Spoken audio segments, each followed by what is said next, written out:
Alpha Grace AG Church presents Living Word Jesus, ஜீவ வார்த்தை இயேசு.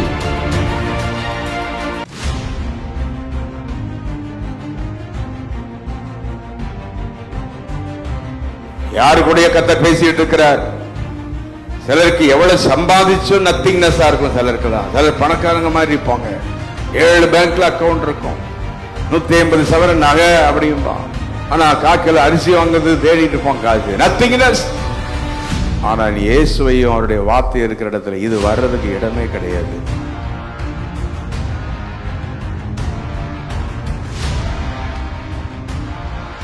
இன்னைக்கு இந்த மாதம் கர்த்தர் சொல்லுங்க, உன் குடும்பத்தில் இந்த ஒன்றுமில்லாமைன்ற அந்த ஒரு பிரச்சனை உன் குடும்பத்தை போட்டு வாட்டிக்கிட்டு எவ்வளோ வந்தாலும் இல்லை, என்ன செஞ்சாலும் இல்லை அப்படின்ற ஒரு காரியம் வருது. அதை மாற்றுவதற்கு இயேசு அங்கே வந்திருக்கிறார், அவருடைய வார்த்தை வந்திருக்கிறது.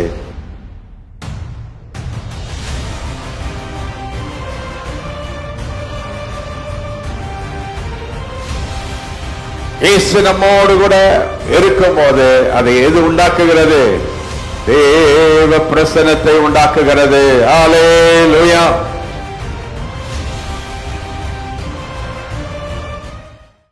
கலிலேயா கடலிலே மீன்கள் இருந்தது, தண்ணியெல்லாம் இருந்துச்சு, போட் இருந்துச்சு. இப்போ யாருடைய வார்த்தை வந்துச்சு கலிலேயா கடல்ல? கர்த்தருடைய வார்த்தை. ஹல்லேலூயா. அப்புறம் அங்க யார் வந்துட்டா? இயேசு. 4000 போட்ல யாருமே இல்லை, ஆனா ஒரு போட்ல ஜீசஸ் இருக்கிறார். எந்த போட்ல இயேசு உட்கார்ந்து பிரசங்கம் பண்றாரோ கொஞ்ச நேரத்தில் அந்த போட்டு நிறைஞ்சி வழிய போகுது. ஹல்லேலூயா. 4000 போட்டு நிறையல. புரியும்னு நினைக்கிறேன் உங்களுக்கு. உங்க ஊர்ல நிறைய வீடுகள் இருக்கும், நிறைய ஆட்கள்லாம் இருப்பாங்க. ஆனா அந்த ஊர்ல அந்த கிராமத்துல தேவனை தேடுகிற உன் வீட்டில் தேவனுடைய ஆசீர்வாதம் நிறைந்து வழிய வாய்ப்பு இருக்கிறது, நீ அனுமதித்தால். ஹல்லேலூயா. இந்த புதுப்பட்டினத்துல நான் ஒரு 10 வருஷத்துக்கு முன்னால் ஒரு குடும்பத்தினர் ஒரு வீடு வாடகைக்கு இருந்தாங்க. அப்போ இரவு 12 மணிக்கு அந்த ஊர்ல உள்ள அந்த விக்கிரக ஆவி ஒண்ணு வரும், டிராவல் பண்ணி அப்படி வந்துட்டு போகும். அப்படி வந்துட்டு போய் அப்படி போகுமா. அப்போ பக்கத்து வீட்டில் ஒரு நாள் இரவு கதவை தட்டி இருக்கு. ஆனால் இவங்க வீட்டில் தட்டலை. இது ஒரு விசுவாசி வீடு. நான் போய் டெடிகேட் பண்ணி ஜெபம் பண்ணி விட்டு வந்துட்டேன், ரத்தத்தை தெளிச்சுட்டு வந்துட்டோம். இது எப்படி சொன்னாங்கன்னா, பக்கத்து வீட்டுக்காரங்க காலையில் எழுப்பி கேட்டாங்களாம், என் வீட்டில் என்ன செய்யுது நைட்டானா தட்டுது, உன் வீட்டில் ஒன்றுமே தட்டலையா? அவங்க சொன்னாங்களா, இயேசு இங்கே இருக்கிறார், அவருடைய ரத்தத்தை தெளித்து வச்சுருக்கோம். புரியுதா? எத்தனை பேருக்கு? எத்தனை ஊரில் நீ இருந்தாலும் உன் கூட இயேசு இருந்தா கைத்தட்டுங்க, ரிஃபரன்ஸ் இருக்குது. The presence of Christ makes a difference. இயேசு நம்மோடு கூட இருக்கும் போது அதை எது உண்டாக்குகிறது? தேவ பிரசன்னத்தை உண்டாக்குகிறது. ஹல்லேலூயா. எத்தனை பேருக்கு இயேசுவின் பிரசன்னம் வேண்டும் என்றால் ஆமென் சொல்ல கேட்கிறேன். வசனத்தின் பிரசன்னம் வேண்டும் என்றால் ஆமென் என்று சொல்லுவோம். கையை அசைச்சு சொல்லுங்க, ஓவர் ஃப்ளோயிங் பிரசன்ஸ் வேணும் ஆண்டவரே. கை அப்படி அசைங்க, நத்திங்னஸ் வேண்டாம். எப்பவாறு ஒண்ணுமில்லை, ஒண்ணுமில்லை, ஒண்ணுமில்லை, அழிந்து போவதாக இந்த நத்திங்னஸ் பிரசன்ஸ். உன்னை ஆசீர்வதிக்கிறது எதுக்குன்னா, நல்ல கவனிங்க.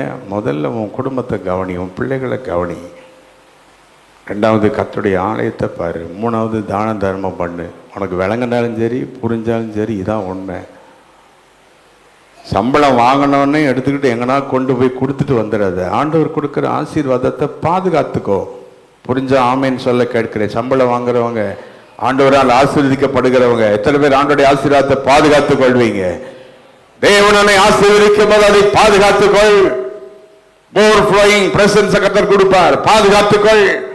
ரொம்ப வழிஞ்சு ஓடுது அப்படின்னு உடனே எல்லாத்தையும் தான தர்மம் பண்ணது அவசியம் கிடையாது. நம்ம வீட்டை தான் நம்ம பெருக்க முடியும், ஊரெல்லாம் பெருக்க முடியாது. அதுக்கு கவர்மெண்ட் வச்சு பெருக்கிட்டு இருக்காங்க, அவ்வளவுதான். சில நினைப்பாங்க, என் மச்சானை வாழ வைக்கணும், மாவனை வாழ வைக்கணும், தம்பியை வாழ வைக்கணும், அண்ணனை வாழ வைக்கணும், எல்லாரையும் வாழ வச்சுட்டு நீ தண்ணிக்குள்ள போயிரு. பயங்கர கோபம் வருதுல, இப்ப மேல வரட்டும். நான் கேட்கிறேன், கர்த்தர் உன்னை ஆசீர்வதித்தது எதற்கு? ஊரெல்லாம் வாழ வைப்பதற்கல்ல, உன் குடும்பம் வாழ, உன் பிள்ளைகள் சுகமாக இருக்க. 2வது யாருடைய நாமம் மகிமைப்பட வேண்டும். புரிந்தால் என் கூட கை வைத்தபடி கேட்கிறேன், ஒப்புக்கொடுப்படி கேட்கிறேன். காலையிலே கை விதி சொல்லுங்க, என்னை ஆசீர்வதித்தால் முதலாவது எனக்கு தந்த குடும்பத்தை நான் கேர் பண்ணணும். சில வீட்டில் பிள்ளைகளுக்கு துணி இருக்காது, மனைவிக்கு சாப்பாடு இருக்காது, அவளுக்கு சட்டை இருக்காது, துணி இருக்காது, ஊருக்கெல்லாம் தாரை வாத்துட்டு சில தாய்மார் வீட்டில் சோறு பங்கி வீட்டில் பிள்ளைகளை கவனிக்க மாட்டாங்க. இவங்க எங்கேயாவது போய் இப்படியெல்லாம் நம்ம வாழ்க்கையில் உதவி செய்யணும், வேலைன்னா செஞ்சுட்டு போவோம். ஆனால் தேவன் கொடுக்குற ஆசீர்வாதத்தை பாதுகாத்து கொள்ளணும். இன்றைக்கி யாரு கூட கர்த்தர் பேசிகிட்டு இருக்கிறார். நான் நினைக்கிறேன், நான் எதிர்பார்க்குறேன், எங்கேயோ ஒரு ஆசீர்வாதம் குடும்பத்துக்கு வருது. கர்த்தர் சொல்ல அதை பாதுகாப்பையா. இந்த இடத்துல இந்த கலிலியா போட்டில் ஒரு தடவை தான் ஓவர் ஃப்ளோயிங் ஃபிஷஸ் வந்துச்சு. அதுக்கப்புறம் இந்த மாதிரி வந்ததே இல்லை. இந்த நேரம் அவ்வளோ மீனையும் விற்று இந்த பீட்டர் ஃபேமிலி அவங்கெல்லாம் கொண்டு விற்று எவ்வளோ பணத்தை சேர்த்து வச்சாங்களோ தெரியல. பீட்டர் 3 வருஷம் ஜீசஸ் பின்னால போறாரு, மறுபடியும் மீன் பிடிக்க வர மாட்டாரு. அவர் ஃபேமிலியை கவனிக்கிறதுக்கு ஜீசஸ் 2 போட்டை நிரப்பி மொத்தமா அட்வான்ஸா லட்சக்கணக்கில் பணத்தை கொடுத்து ஆசீர்வதிச்சிட்டார் நம்ம தேவன். தெரியுமா உனக்கு? இந்த தேவனை கரங்களை தட்டி ஆர்ப்பரி. நம்முடைய தேவன் சர்வ வல்லவர். எதை செய்தாலும் அதில் ஒரு நோக்கத்தை கர்த்தர் வைத்திருக்கிறார். ஹல்லேலூயா. சிலருக்கு மொத்தமா 1 கோடி ரூபா வந்துட்டு நல்ல தீபாவளி கொண்டாடிட்டு 34 நாளே கஞ்சி காய்ச்சி ரசம் வச்சு ஆரம்பிச்சிருவாங்க. கொஞ்சம் சீரியஸாக நான் பேசிகிட்டு இருக்கேன். நிறைய குடும்பங்கள் இதெல்லாம் நடந்துகிட்டு இருக்குது. உன்னை கர்த்தர் ஆசீர்வதிக்கிறதுக்கு உனக்கு மட்டும்தான், உன் குடும்பம் வாழ நீ தேவனுக்கு மகிமையாக இருக்கும்படி தேவன் அதை செய்கிறார். ஆனால் இந்த இடத்துல ஒன்றை நான் சுட்டி ஹைலைட் பண்ண விரும்புகிறேன். இந்த போட்டெல்லாம் நிரம்பின உடனே பீட்டர் மட்டும் அந்த போட்டை இழுக்க முடியல. உடனே என்ன செஞ்சார் பாருங்க, எல்லாரையும் கொஞ்சம் கூப்பிட்டார். கொஞ்சம் வந்து என்ன செய்ய 10ஆம் வசனம் வாசிக்க. சீமோனுக்கு கூட்டாளிகளான செபெதேயுவின் குமாரன் யாக்கோபு, யோவான் அந்தபடியே பிரமித்தா, இவங்க எல்லாம் கொஞ்சம் வாங்கன்னு சொல்லி அவங்களெல்லாம் கூட்டி 7ஆம் வசனத்தில் இருக்கு நினைக்கிறேன். 7 வாசிக்க. மற்ற படவில் இருந்த கூட்டாளிகள் வந்து தங்களுக்கு உதவி செய்யும்படி உதவி செய்யணும். அவ்வளவுதான், உதவி செய்யணும். மற்றவங்களுடைய ஒத்தாசை நமக்கு இருக்கணும், உதவி இருக்கணும், மற்றவங்களுடைய ஒரு அனுகூலம் தேவை. அதுக்காக நீ எல்லாருக்கும் தாரை வார்க்க வேண்டிய அவசியம் இல்லை. இன்னைக்கு நிறைய பேர் தரித்திரத்தர் போவதுக்கு காரணம் தாரை வார்ப்பதினால்தான். அநேகருடைய அனுகூலம் வேணும், அநேகருடைய ஒத்தாசை வேணும், அநேகருடைய எல்லா விதமான தயவு நமக்கு வேணும். இந்த வசனம் புரிஞ்சவங்க மட்டும் என் கூட கை வைத்து எத்தனை பேர் ஆசீர்வதிச்சா ஒழுங்கா இருப்பீங்களா? ஆண்டவர் கேட்குறேன். நான் உன்னை ஆசீர்வதிப்பேன், உன் படகு நிரம்பும், உனக்கு கூட்டாளிகள்லாம் இருப்பாங்க, உதவி செய்வாங்க, உதவி செய்வாங்க. இந்த வசனத்தில் ஏதாவது எழுதியிருக்கா பாருங்க.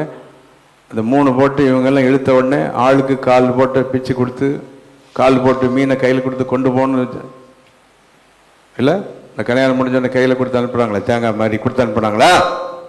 இல்லை, வந்து உதவி செஞ்சாங்க. என்ன செய்யணுமோ அதை செஞ்சாங்க. நம்முடைய தேவன் எல்லாவற்றையும் கவனிக்கிறார், எல்லாவற்றையும் பார்க்கிறார். உன் பணத்தை எப்படி ஹேண்டில் பண்ற, உனக்கு வர சொத்தை நீ எப்படி வச்சிருக்க, உன் வீட்டில் இருக்கிற அப்பத்தை நீ எப்படி புசிக்கிற, இதெல்லாம் யார் கவனிக்கிறா? தேவன் கவனிக்கிறார், எல்லாவற்றையும் கவனிக்கிறார். எத்தனை பேர் தேவன் கவனிக்கிறார் என்று புரிந்தவங்களால் ஆமென் சொல்லுங்க. என்னை தேவன் கவனிக்கிறார், என் குடும்பத்தை கவனிக்கிறார், என் பிள்ளைகளை தேவன் பார்க்கிறார்.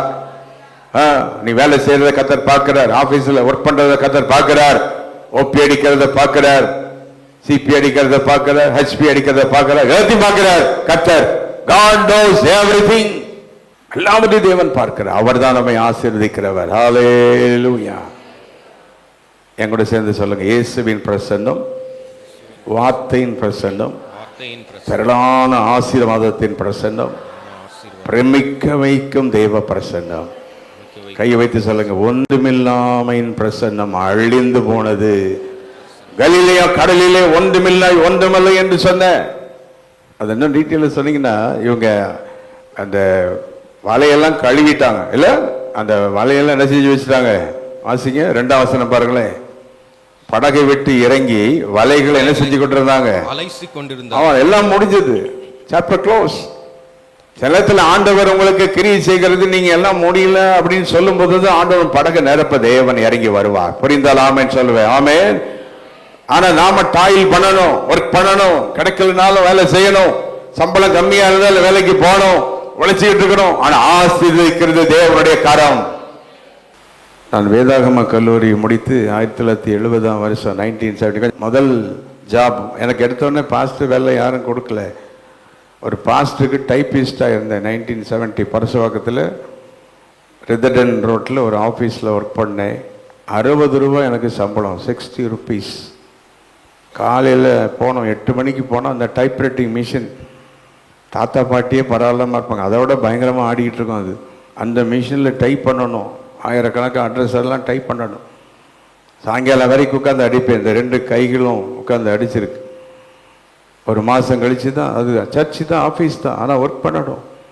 60 ரூபா வேலைன்னு நான் விட்டுட்டு போல. முதல் சம்பளத்தை வாங்கி எங்கள் பாஸ்டர்ட்ட அந்த 6 ரூபா தசம்பாகத்தை கொடுக்கறதுக்கு நான் ஓடினேன். நான் என்னுடைய வாழ்க்கையை சொல்றேன். நீ ஏதோ நினைச்சுக்கிட்டு நான் ஏதோ ஒண்ணு தெரியாத நினைச்சுக்கிடாத. கடந்து வந்தவன் எல்லாவற்றையும் நான். இப்ப பாஸ்டர்கிட்ட கொண்டு அந்த 60 ருபீஸை கொடுத்துட்டு 6 ருபீஸ் எடுக்கிறது எனக்கு ரொம்ப கஷ்டமா இருந்துச்சு. நான் சொன்னேன், பாஸ்டர் ப்ளீஸ் டேக் 10 ருபீஸ் அப்படின்னேன். ஆனால் அவர் இல்லை, நீ கொண்டு காணிக்கை பெட்டியில் போடு, நீ ஜோமுன்னு அப்படின்னாரு.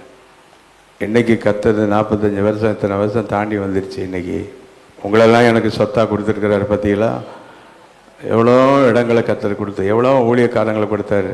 கைவிதி தோத்திரம் பண்ணுங்களேன். இல்லை, மற்றவங்க ஆசீர்வாதத்தில் நீ மகிழ்ந்தீன்னா உன்னை யார் ஆசீர்வதிப்பா? நல்ல மேலே வைத்து கை தட்டி சொல்லுங்க, மற்றவங்களை நீ ஆசீர்வதிக்காய் தோத்துரும். எங்கள் அண்ணனை, தம்பி, எங்கள் குடும்பங்களை ஆசீர்வதிக்கிறீர், எங்கள் ஊழியர்களெல்லாம் ஆசீர்வதிக்கிறீர். கொடான கோடி நன்றி. ஹல்லேலூயா, ஹல்லேலூயா. அப்போ இங்க இந்த பீட்டர் அவன் வாழ்க்கை எம்டி போட், அவன் அலசிட்டு கீழே வச்சுட்டான். அப்படிப்பட்ட நிலை. ஆனா அவனை யார் ஆசீர்வதிச்சா? முக்கியமான ஒன்று சொல்ல போறேன், கவனிங்க. மீன் பிடிக்கிறவங்ககிட்ட நம்ம ஊர் சைடெல்லாம் கடலோரத்தில் நம்ம இருக்கோம், நிறைய மீனவர்கள் இங்கே கூட இருப்பீங்க, அப்படி தெரிஞ்சவங்கலாம். மீன் எப்போ பிடிப்பாங்க? பகலில் 10 மணிக்கா, நைட் 10 மணிக்கா? சொல்லுங்க, நைட் தான். 99% பகலில் மீன் பிடிச்சதை நானும் கேட்டதில் அப்படி செய்ய மாட்டாங்க. ஏன்னா இந்த மீனுக்கு நைட்டு கண்ணு தெரியாது, என்னன்னு தெரியல, நைட்டு தான் அது மாட்டிக்கிடும் போல தெரியுது. ஆனால் எங்கள் ஏசப்பா எப்போ மீன் பிடிக்க வச்சாரு? புரிஞ்சா கைவேத்தி ஆமைன்னு சொல்லுங்க. மீனவர்கள்ட்ட போய் நீ பகலில் மீன் பிடின்னு சொன்னால் அவங்கள பார்த்து சிரிப்பாங்க, பரியாசம் பண்ணுவாங்க. ஆனால் ஜீசஸ் ஏன் அவன் சொன்ன பகலில் போய் பிடிச்சாங்க தெரியுமா? அந்த மச்சங்களை ஒரே வார்த்தையினால் உருவாக்கினவர் இயேசுதான். ஹல்லேலூயா. ஏன்னா ஜீசஸ்க்கு டெக்னிக் தெரியும். பாருங்க, 2வது சட்டை தள்ளுங்க அப்படின்னவர் 4ஆம் வசனத்துல கொஞ்சம் ஆழத்துல தள்ளுங்கிறார். கொஞ்சம் வசனத்தை வாசிக்க பார்க்கலாம். 5:4.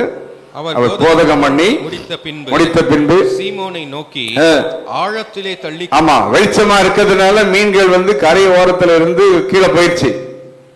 இதெல்லாம் யாருக்கு தெரியுங்க? பீட்டருக்கு தெரியாது. யாருக்கு தெரியும்? ஜீசஸ்க்கு தெரியும்.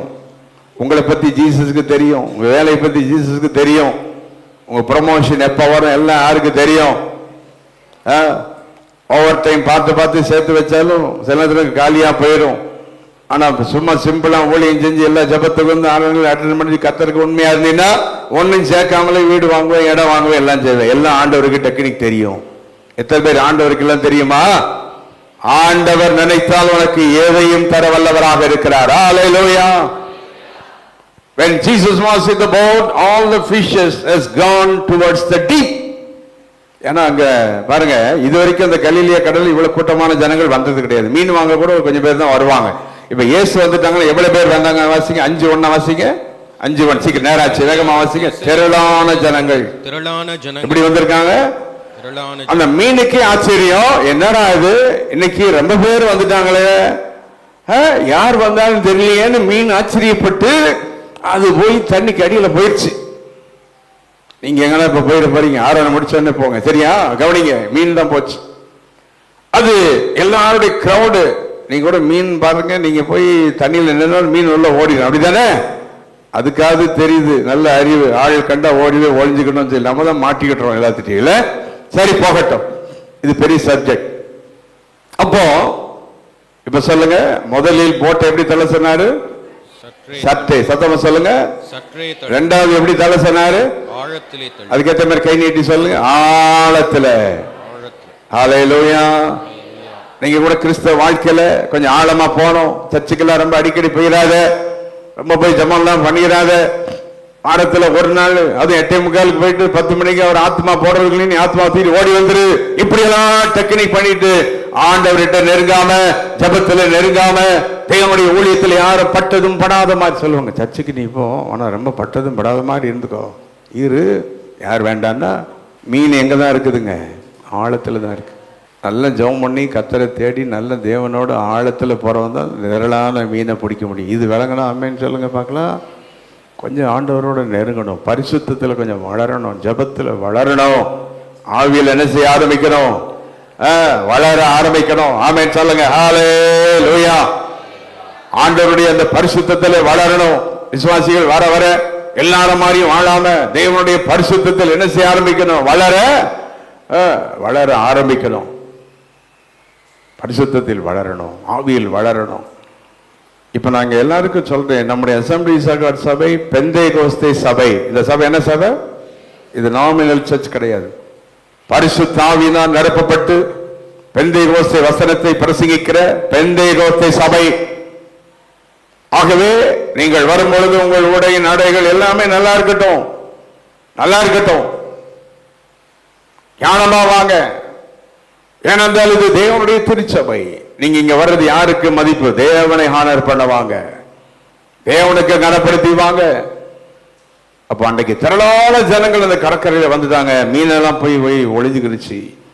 அப்ப ஜீசஸ் சொல்றாரு, எப்பா மீன் நிறைய பேர் வந்ததுனால தண்ணிக்கு அடியில போயிடுச்சு, இப்ப போட்ட என்ன செய்?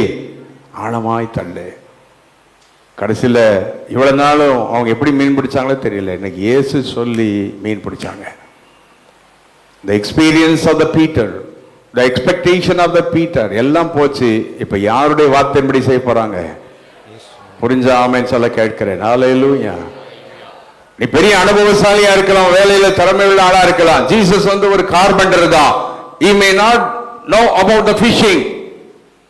ஒருவேளை இங்க யாராவது பரிசேயர் சதிசேரமா ஒருத்தன் சொல்லுவான், நீ கார்பெண்டர் தானையா, உனக்கு எப்படி மீனை பத்தி தெரியும் அப்படின்னா, அவர் கார்பெண்டர் மகனாக உலகத்துல மனுஷனா வந்தார ஒழிய அவர் தாயா தேவகுமாரன்.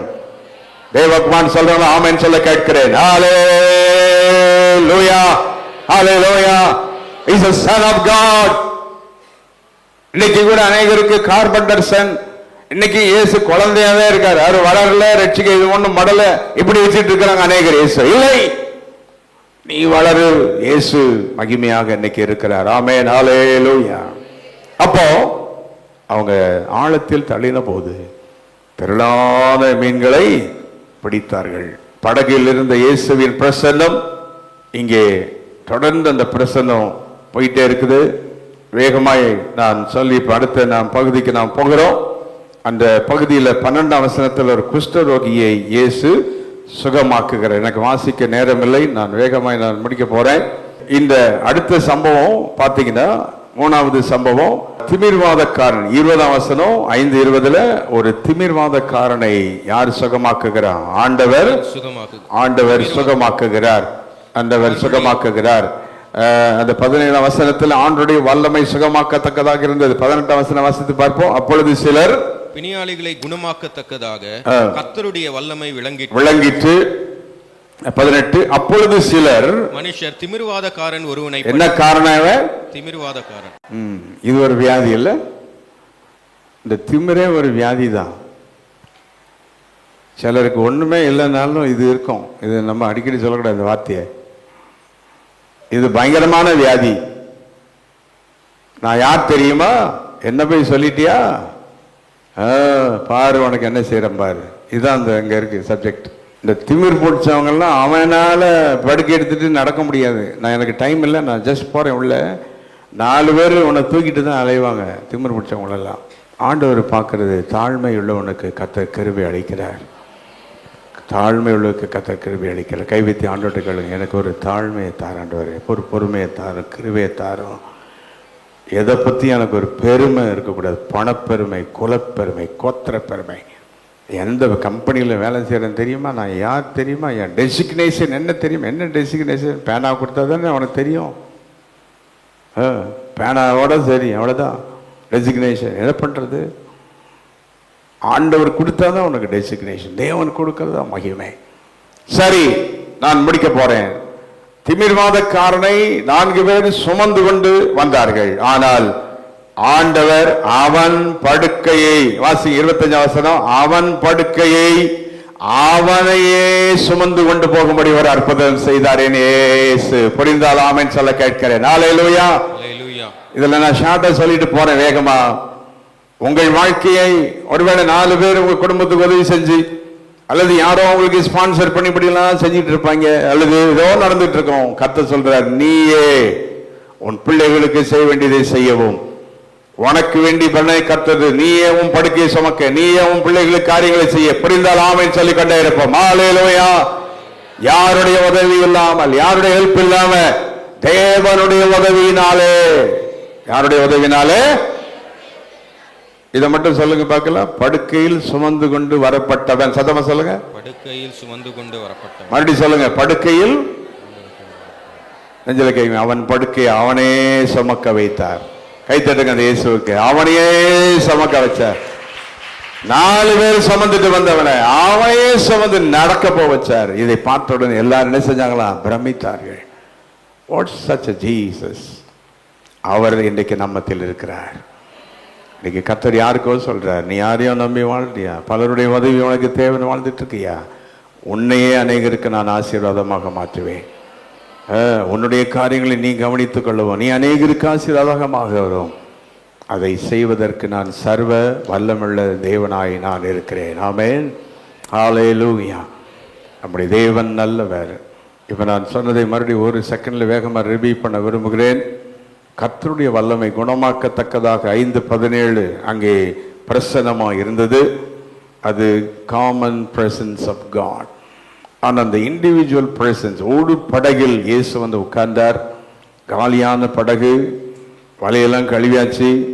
ராமொழுது பிரயாசப்பட்டு ஒன்றும் இல்லை. அவன் எக்ஸ்பீரியன்ஸு, அவனுடைய திறமையெல்லாம் ஒன்றும் இல்லாமல் போச்சு. ஆனால் இயேசு சொன்னது போது நைட்டில் பிடிக்க வேண்டிய மீனை எப்போ பிடிச்சாங்க? எத்தனை பேருக்கு இயேசு அற்புதம் செய்வாரா? ஹல்லேலூயா. சிலர் ஆராதனைக்கு வராமல் போய் அந்த வேலையை முடிக்கணும்னு போய் ஒன்றும் முடியாமல் போயிடும். பார்த்துருக்கீங்களா? சர்ச்சுக்கு போயிட்டா லேட் ஆகிடும். சர்ச்சுக்கெலாம் போகாத, இன்னைக்கு விட்டு தலை போ, 4 வாரம் போய் பிடிச்சி பாரு மீனை. இங்கே பசங்கள்லாம் முடிச்சுட்டு தான் மீன் பிடிச்சாருங்க இயேசு. மீன் பிடிக்க வச்சார். பார்த்தீங்களா?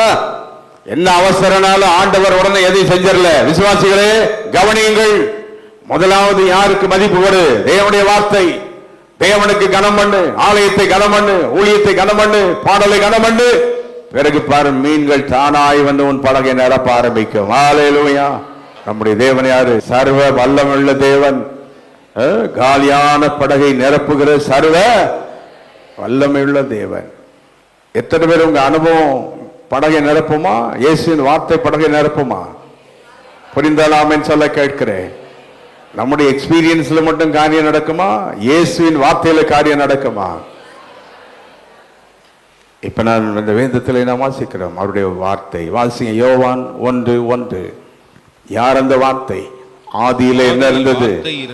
வார்த்தை இருந்தது. அந்த வார்த்தை என்னவா இருந்தது? தேவனிடத்தில் இருந்தது. ஆமா, அந்த வார்த்தை என்னவா இருந்தது? தேவனா இருந்தது. அந்த யோவான் 1:4 சொல்லுகிறது, அவருக்குள் என்ன இருந்தது? ஜீவன். 14 வசனம் கொஞ்சம் எடுத்துக்கிடுங்க எல்லாரும். யோவான் 1 அதிகாரத்தை எடுத்துக்கிடுங்க. இந்த இயேசுவாகிய வார்த்தையை அப்படியே டிரான்ஸ்பர் பண்ணி இன்னைக்கு நம்ம இப்ப கொண்டு வந்துட்டு இருக்கிறேன் நான். 14 வசனம், அந்த வார்த்தை மாம்சமாகி கிருபையினாலும் நமக்குள்ளே வந்து என்ன செஞ்சாரா? வாசம் பண்ணினார். ஹல்லேலூயா. அந்த யோவான் 6:41 இயேசு சொல்லுகிறார், நானே ஐ ஆம் தி லிவிங் பிரெட். ஜீவப்பம் நானே. ஹல்லேலூயா. அப்போ வார்த்தையாகி இயேசு அவர் மாம்சமானார். வார்த்தையாகி இயேசு மாம்சமாகி அவர் நமக்குள்ளே வந்து என்ன செய்தாராம்? வாசம் பண்ணினார். ஹல்லேலூயா. ஆகவே ஆண்டவருக்கு மகிமை உண்டாவதாக.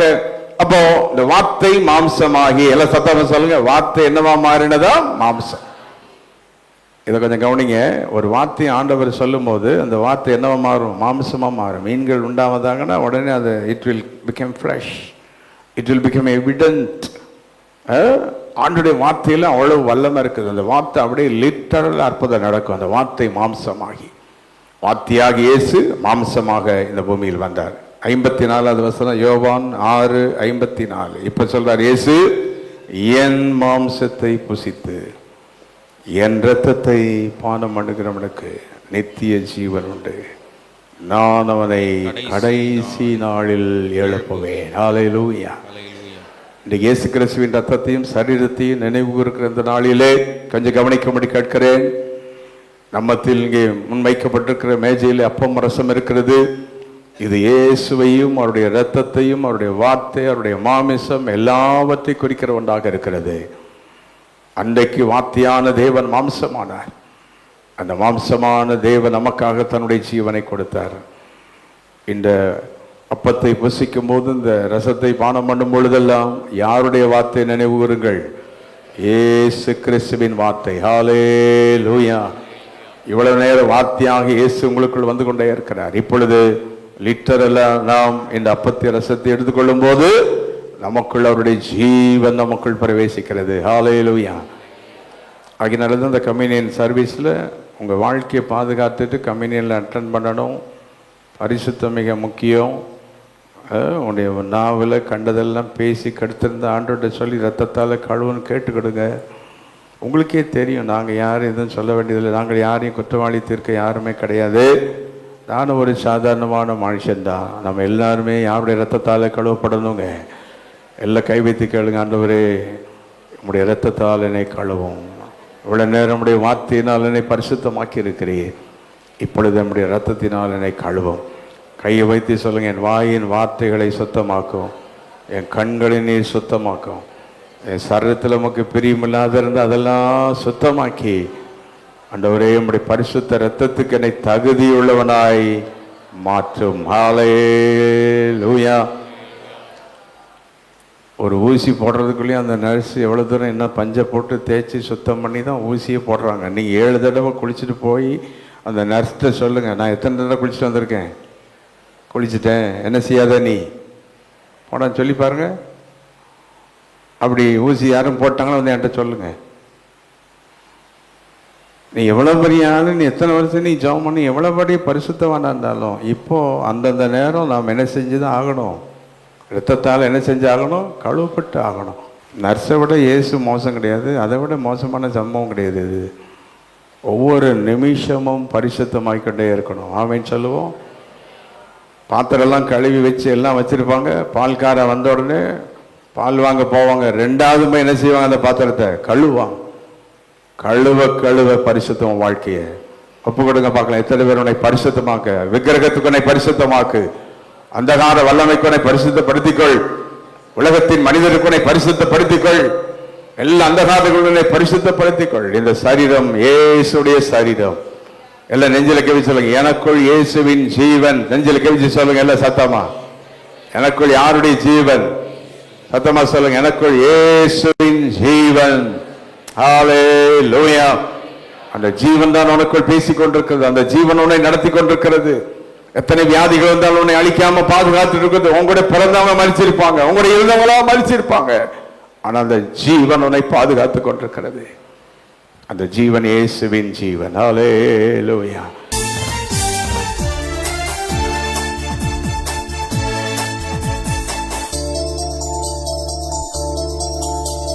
Our address: Reverend J. James Salaman, Alpha Grace AG Church, number 620 East Coast Road, Pudupatnam, Kalpakkam, 603102.